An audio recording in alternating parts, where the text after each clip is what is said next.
საღამოშვიდობის პირდაპირ ეთერშია ქრონიკა 8 საათზე.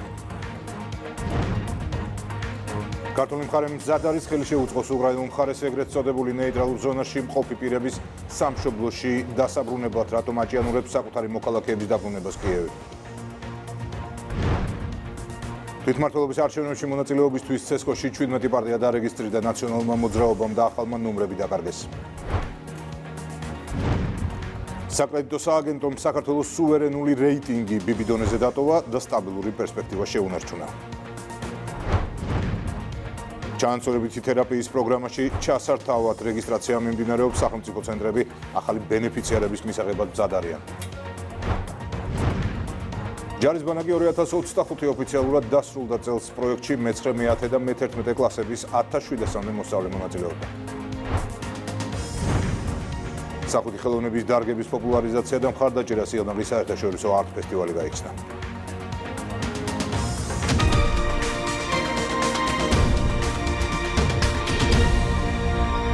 საქართველოს პრემიერ-მინისტრი მიესალმება აზერბაიჯანისა და სომხეთის სამშვიდობო შეთანხმებას. ირაკლი კობახიძე სოციალურ ქსელში წერს, რომ საქართველო ყოველთვის მხარს უჭერდა და მომავალშიც მტკიცედ განაგრძობს რეგიონში მშვიდობისა და სტაბილურობის მხარდაჭერას.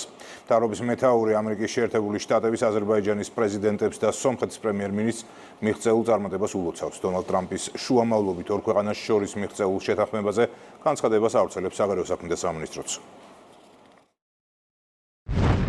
საქართველო მიესალმება ამ ისტორიულ მომენტს სომხეთის, აზერბაიჯანის რეგიონისა და მთელი მსოფლიოსთვის. ულოცავ ამერიკის შეერთებული შტატების, აზერბაიჯანის პრეზიდენტსა და სომხეთის პრემიერ-მინისტრს ამ წარმატებას, ისტორიული მშვიდობის შეთანხმების მიღწევას და რეგიონში სტაბილურობისა და ეკონომიკური განვითარების ახალი ეპოქის დაწყებას. საქართველო ყოველთვის იდგა რეგიონში მშვიდობისა და თანამშრომლობის მხარეს და მომავალშიც გააგრძელებს მის მტკიცე მხარდაჭერას. საქართველოს საგარეო საქმეთა სამინისტრო მიესალმება 2025 წლის 8 აგვისტოს ვაშინგტონში ამერიკის შეერთებული შტატების პრეზიდენტის დონალდ ტრამპის შუამავლობით აზერბაიჯანის რესპუბლიკის პრეზიდენტს ილჰამ ალიევსა და სომხეთის რესპუბლიკის პრემიერ-მინისტრს ნიკოლ ფაშინიანს შორის მიღწეულ ისტორიულ შეთანხმებას. აზერბაიჯანის რესპუბლიკასა და სომხეთის რესპუბლიკას შორის მშვიდობისა და სახელმწიფოთა შორისი კავშირების დამყარების შესახებ. ეს ისტორიული შეთანხმება წარმოადგენს სამხრეთ კავკასიის რეგიონის მდგრადი მშვიდობის დამყარებისკენ გადადგმულ უმნიშვნელოვანეს ნაბიჯს და გზას უხსნის რეგიონის გრძელვადიანი და სტაბილური განვითარების ახალ შესაძლებლობებს. საქართველო მტკიცედ უჭერს მხარს რეგიონში მშვიდობის განმტკიცებას და თანამშრომლობის გაძლიერებას, რაც მიმართული იქნება სამხრეთ კავკასიის რეგიონის სტაბილურობისა და კეთილდღეობისკენ. განსაკუთრებით მივესალმებით სამხრეთ კავკასიაში 10 წლეულების განმავლობაში გაჭიანურებული კონფლიქტის დასრულების პროცესში ამერიკის შეერთებული შტატებისა და პირადად პრეზიდენტ დონალდ ტრამპის გამორჩეულ წვლილს და ძალისხმევას. იმედს გამოვთქვამთ, რომ ამ ისტორიულ მოვლენას ჯაჭვური რეაქციის ეფექტი ექნება შავი ზღვის რეგიონსა და მთლიანად მსოფლიოში არსებული კონფლიქტების მშვიდობიანი მოგვარების თვალსაზრისით. ქართული მხარე კიდევ ერთხელ მიმართავს უკრაინის შესაბამის უწყებებს დაუყოვნებლივ მიიღონ ზომები საკუთარი მოქალაქეების უკრაინაში დაბრუნების უზრუნველსაყოფად. უკვე 2 თვეა რუსეთიდან დეპორტირებული უკრაინის მოქალაქეები, რომელთაც მძიმე კრიმინალური წარსული აქვთ, დარიალის საზღვარზე ეგრეთ წოდებულ ნეიტრალურ ზონაში იმყოფებიან. თუმცა ოფიციალური კიევის საკუთარი მოქალაქეების სამშობლოში დაბრუნების პროცესს აჭიანურებს. ქართულმა მხარემ უკრაინულს არაერთხელ მიმართა და მზადყოფნაც გამოთქვა პროცესს ხელი შეუწყოს, მათ შორის აანაზღაუროს აღნიშნული პირების სამშობლოში დაბრუნების ხარჯებიც კი. უფრო მეც რატიმეტრეველი მოგვიყვება პირდაპირ ეთერში. ათეულობით უკრაინელი, რომლებსაც საკუთარი ხელისუფლება სამშობლოში დაბრუნების საშუალებას ისევ არ აძლევს, კვლავ დარიალის გამშვები პუნქტის ეგრეთ წოდებულ ნეიტრალურ ზონაში რჩებიან. ამის ამსახველი კადრები ქრონიკამ დღეს ექსკლუზიურად მოიპოვა, მიუხედავად ქართული მხარის არაერთი მცდელობისა, პრობლემა თითქმის 2 თვეა გადაუჭრელია, რის გამოც ქართულ უწყებებს უჩნდებათ ლეგიტიმური ეჭვი, რომ უკრაინა პროცესს გამიზნულად აჭიანურებს, რათა საკუთარი მოქალაქეები საქართველოს ტერიტორიაზე დატოვოს. საქართველოს საგარეო და შინაგან საქმეთა სამინისტროები მძიმე კრიმინალური წარსულის მქონე უკრაინელების ჩვენს ქვეყანაში დარჩენაში საფრთხეს ხედავენ და უკრაინულ მხარეს მოუწოდებენ დაუყოვნებლივ უზრუნველყონ საკუთარი მოქალაქეების სამშობლოში დაბრუნება. ქართული უწყებები მზაობას გამოთქვამენ, პრობლემის მოგვარებაში მონაწილეობა ყველა გზით მიიღონ. ახლა ჯერი უკრაინულ მხარეზეა. ქრონიკის მიერ ექსკლუზიურად მოპოვებული ეს კადრები დარიალის გამშვების სასაზღვრო პუნქტის ეგრეთ წოდებულ ნეიტრალურ ზონაში არსებულ ვითარებას ასახავს. თითქმის 2 თვეა უკრაინის ათეულობით მოქალაქეს საკუთარი ქვეყანა არ იბრუნებს. რამდენიმე მათგანმა პროტესტის უკიდურეს ზომას შიმშილობასაც მიმართა, თუმცა უშედეგოდ. როგორც ჩანს, უკრაინული მხარე მათი სამშობლოში დაბრუნებით დაინტერესებული არ არის. ამის სავარაუდო მიზეზი კი ის მძიმე კრიმინალური წარსულია, რომელსაც თითოეული მათგანი ატარებს. მძიმე და განსაკუთრებით მძიმე დანაშაულებში მხილებულების საქართველოში დარჩენაში საფრთხეს ხედავს ქართული მხარე. შინაგან საქმეთა სამინისტრო უკრაინას რეაგირებისკენ მოუწოდებს. ჩვენ კატეგორიულად ვაცხადებთ, რომ ჩვენი ქვეყნის მოსახლეობის უსაფრთხოებასა და მათ წესრიგს საფრთხის ქვეშ არ დავაყენებთ. მივმართავთ უკრაინის შესაბამის უწყებებს დაუყოვნებლივ მიიღონ ზომების საკუთარი მოქალაქეების უკრაინაში დაბრუნების უზრუნველსაყოფად. საქართველოს შინაგან საქმეთა სამინისტრო კიდევ ერთხელ გამოხატავს სრულ მზადყოფნას განახორციელოს მის კომპეტენციას მიკუთვნებული ყველა შესაბამისი ღონისძიება და ხელი შეუწყოს უკრაინულ მხარეს ეგრეთ წოდებულ ნეიტრალურ ზონაში ყოფი პირების სამშობლოში დაბრუნების პროცესში. პროცესში მთავარ საპოლიციო უწყებასთან ერთად აქტიურადაა ჩართული საქართველოს საგარეო საქმეთა სამინისტრო. ორივე უწყების კოორდინირებული მოქმედებისა და მრავალი მცდელობის მიუხედავად პრობლემა კვლავ გადაუჭრელი დარჩა, რადგან უკრაინა საკითხზე არ რეაგირებს. საგარეო და შინაგან საქმეთა სამინისტროებმა კიდევ ერთხელ გამოთქვეს მზაობა პროცესში ყველა გზით, მათ შორის ფინანსური უზრუნველყოფით მიიღონ მონაწილეობა, რათა უკრაინის მოქალაქეები საკუთარ სამშობლოში დაბრუნდნენ. ჩვენ შევთავაზეთ მათ სხვადასხვა მექანიზმი ამ პირების საქართველოს სამშობლოში დაბრუნების საკითხის დარეგულირების თვალსაზრისით. ეს იყო ორი მიმართულება, ერთი იყო საჰაერო გზის გამოყენება და მეორე იყო საზღვაო გზის გამოყენება. სამწუხაროდ არც ერთ ამ შეთავაზებაზე უკრაინულ მხარეს ჯერ არ გაუწია ქართული მხარისთვის დადებითი პასუხი და გამომდინარე აქედან ეს ხალხი დღემდე იმყოფება დარიალის სასაზღვრო გამშვებ პუნქტზე. მაქსიმალურად მზადავართ ხელი შეუწყოთ ამ პირების სამშობლოში დაბრუნებას ყველა იმ ინსტრუმენტის გამოყენებით, რაც ჩვენს კომპეტენციას განეკუთვნება და დღეს როგორც აღინიშნა, ასევე მზადავართ, რომ გავიღოთ მათი დაბრუნებისათვის საჭირო სამგზავრო ხარჯებიც კი. უკრაინული მხარე პრობლემის ირგვლივ ქვეყნის საგარეო საქმეთა სამინისტროს განცხადებით შემოიფარკლა, სადაც დიპლომატიური უწყება თანამშრომლობას ადასტურებს, თუმცა როდის გაიყვანენ მოქალაქეებს არ აკონკრეტებს. უკრაინის ხელისუფლებას ოფიციალური თბილისიდან დღეს ის ვალდებულებები შეახსენეს, რომელიც სახელმწიფოს საკუთარი მოქალაქეების მიმართ გააჩნია.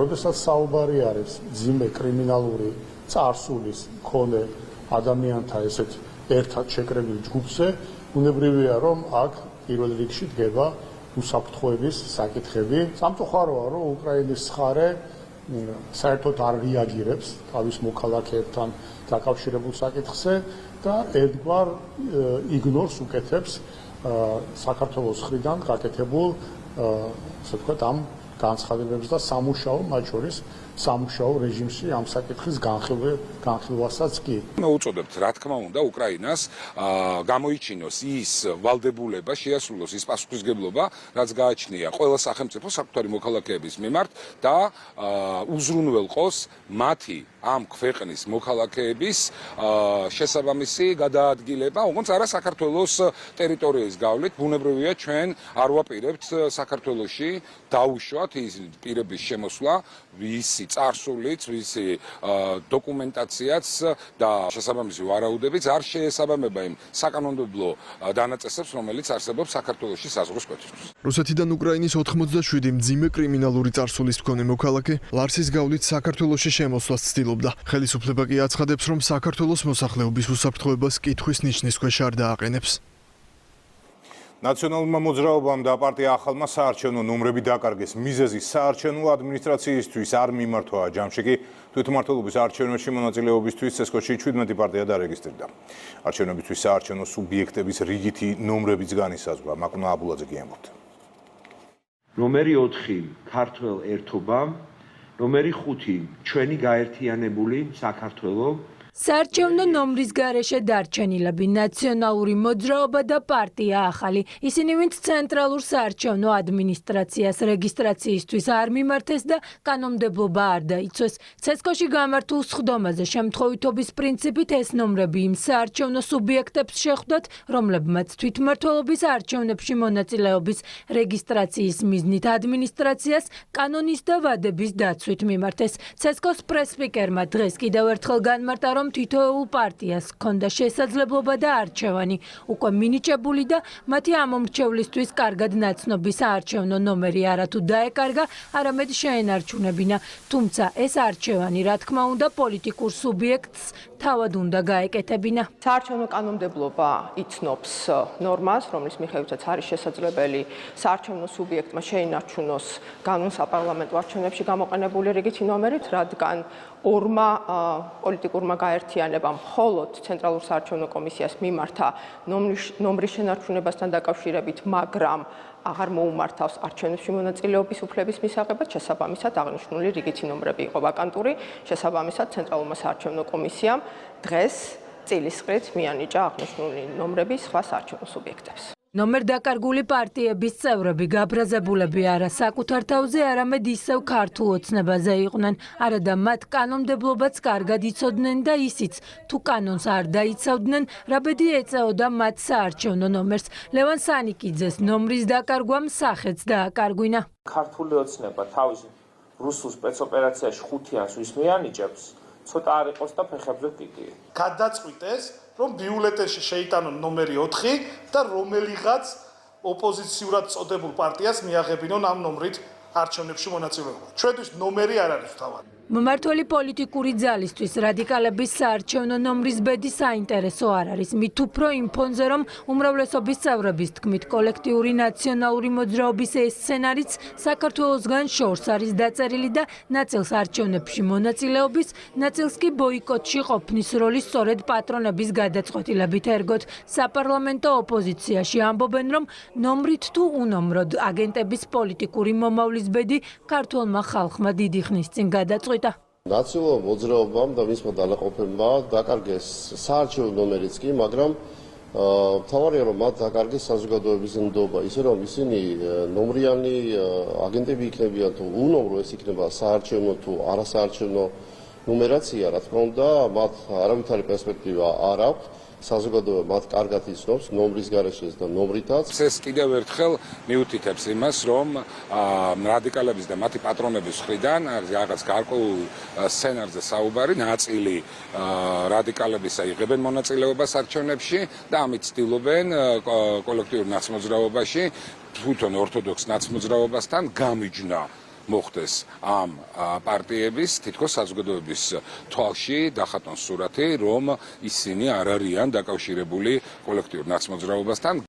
პარტიების რეგისტრაციის პროცესი დასრულებულია. ადგილობრივი თვითმმართველობის არჩევნებში მონაწილეობის მისაღებად საარჩევნო ადმინისტრაციას 17-მა პარტიამ მიმართა. ცესკომ დღეს გამართულ სხდომაზე 4 ოქტომბრის არჩევნებისთვის საოლქო საარჩევნო კომისიების 219 დროებითი წევრიც აირჩია.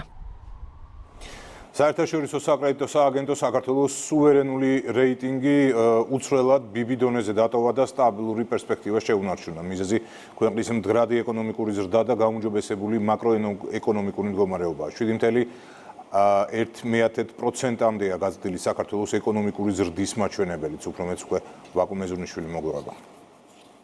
საკრედიტო სააგენტო S&P-მ საქართველოს სუვერენული რეიტინგი BB დონეზე დატოვა და სტაბილური პერსპექტივა შეუნარჩუნა. Standard & Poor's ყურადღებას ქვეყნის მაკროეკონომიკურ მდგრადობასა და მაღალ ეკონომიკურ ზრდაზე ამახვილებს, რის საფუძველზეც სარეიტინგო სააგენტომ 2025 წლის პროგნოზი 1.4%-ით გაზარდა. ანგარიშში ხაზგასმითაა აღნიშნული ქვეყნის გონივრული, ფისკალური და მონეტარული პოლიტიკის შესახებ. საკრედიტო სააგენტომ გაზარდა საქართველოს ეკონომიკური ზრდის პროგნოზი 2025 წლისათვის 5.7% და 7.1%-მდე, ასევე გაუმჯობესებულია მათი პროგნოზები მიმდინარე ანგარიშის დეფიციტთან მიმართებით 5%-დან 4.1%-მდე. გამოწვევების მიუხედავად მიმდინარე წლის 5 თვის მონაცემებით ქვეყანაში სახეზია 8.8%-იანი ეკონომიკური ზრდა. სექტორების მიხედვით ეკონომიკურ ზრდას ხელს უწყობს მაღალი აქტივობა ტურიზმის, ტრანსპორტის, ინფორმაციისა და კომუნიკაციის სექტორებში.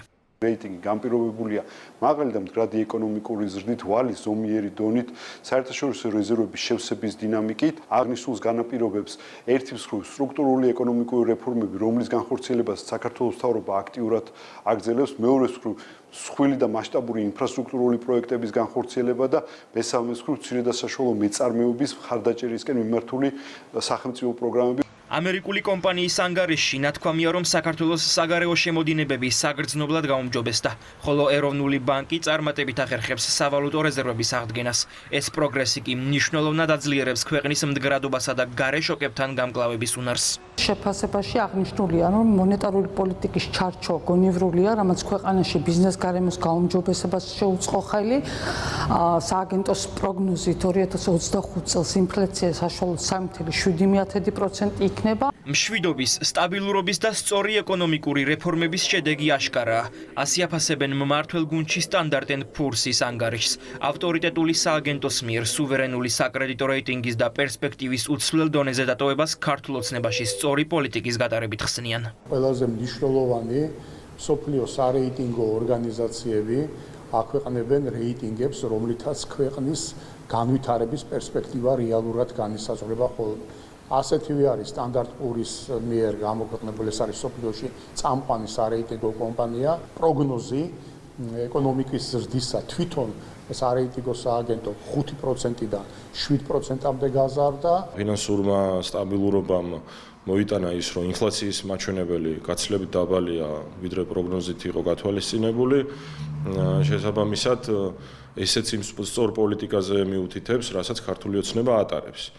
ეს ორი კომპონენტი არის იმის წინაპირობა, რომ მომდევნო წლებშიც ამ მიმართულებით ეს სტაბილურობა შენარჩუნებული იქნება. Standard & Poor's-ის საერთაშორისო ფინანსური ინფორმაციისა და ანალიზის წამყვანი სააგენტო 150 წელზე მეტი გამოცდილებით, რომელიც 128 ქვეყანაში ოპერირებს და 1500 საკრედიტო ანალიტიკოსს საერთიანებს. ოპიოდური დამოკიდებულების ჩანაცვლებით მკურნალობის სახელმწიფო პროგრამაში ჩასართავად ბენეფიციართა რეგისტრაცია მიმდინარეობს. პროცესი 11 აგვისტოს ჩათვლით გაგრძელდება. პროცედურას კი ის ადამიანები გადიან, ვინც სერვის კერძო სუბიექტებისგან იღებდნენ. სახელმწიფო ცენტრები ახალი ბენეფიციარების მისაღებად სრულად მზად არიან. ჩანაცვლებით მკურნალობის მიმწოდებელ სახელმწიფო დაწესებულებებში ჯანდაცვის მინისტრი იმყოფებოდა. მიხეილ სარჯველაძემ რეგისტრაციის პროცესისა და ცენტრების მზაობის შესახებ ინფორმაცია სამედიცინო პერსონალისგან პირადად მიიღო. ფსიქიკური ჯანმრთელობის ეროვნულ ცენტრში გრძელდება, რა თქმა უნდა, მუშაობა იმ მიმართულებით, რაც გულისხმობს ჩანაცვლებით თერაპიის ცენტრების მზადყოფნის უზრუნველყოფას იმისთვის, რომ რეფორმის რეალურად ძალაში შესვლის მომენტისთვის 15 აგვისტოსთვის რეალურად მზად იყოს ყველაფერი საიმისოდ, რომ ახალ ნაკადს, რომელიც კერძო სექტორიდან გადმოინაცვლებს სახელმწიფო სექტორში, მზად დახვდეს ჩვენი დაწესებულებები. ამისთვის პრინციპში პრაქტიკულად სრულფასოვანი მზადყოფნა არსებობს. რეგისტრაცია მიმდინარეობს აქტიურად, როგორც ონლაინ, ასევე ისედაც მოდიან პაციენტები, ბენეფიციარები და ერთვებიან. ხვდებით ყველანაირად მომზადებული საპროცედუროებით, მისაღებით, გასაცემი ფანჯრები დავამატეთ იმისთვის, რომ შეუფერხებლად მოხდეს მიწოდება პაციენტებისთვის სერვისის. ჯარის ბანაკი 2025 ოფიციალურად დაიხურა. პროექტის ფარგლებში წელს სკოჯორსა და საჩხერეში მე-9, მე-10 და მე-11 კლასების 1700-მდე მოსწავლე იმყოფებოდა. მათ საცეცხლე, ტოპოგრაფიული, სამხედრო ნავიგაცია, პირველადი სამედიცინო დახმარება და უპილოტო საფრენი აპარატების მართვაც შეისწავლეს. ჯარის ბანაკის მიზანი ახალგაზრდებში პატრიოტული სულისკვეთების ამაღლება, ჯანსაღი ცხოვრების წესის პოპულარიზაცია და ქართული ჯარის შესახებ ინფორმირებულობის გაზრდაა.